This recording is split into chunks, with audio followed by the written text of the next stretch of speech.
Evdə olan ən sadə ərzaqlarla çox tez bir zamanda və asan hazırlanan piroq reseptini paylaşıram sizlərlə.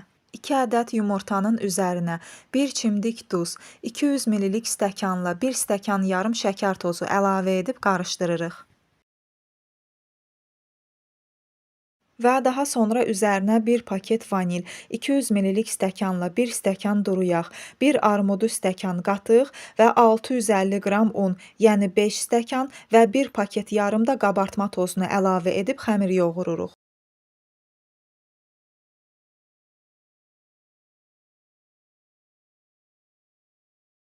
Xəmiri 2 bərabər hissəyə bölürük. Xəmirin bir hissəsinə 1 dolu xörək qaşığı un əlavə edib, un xəmirə tam hopana qədər yoğururuq.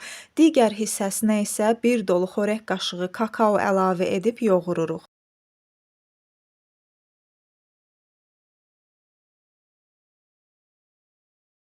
Ağ xəmiri 8 bərabər hissəyə kəsirik.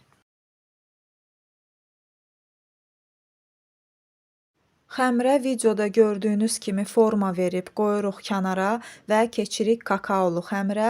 Bu xəmiri isə 7 bərabər hissəyə kəsirik, yəni kakaolu xəmir ağ xəmirdən bir ədəd az olmalıdır.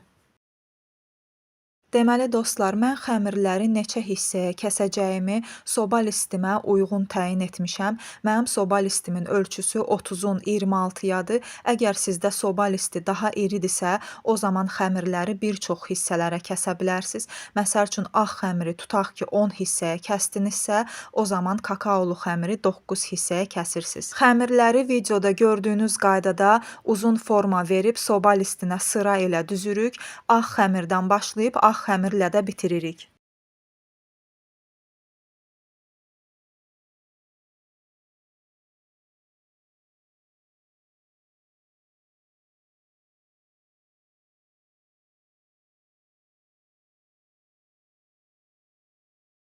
Əvvəlcədən 180 dərəcəli isidilmiş sobada yarım saata bişiririk.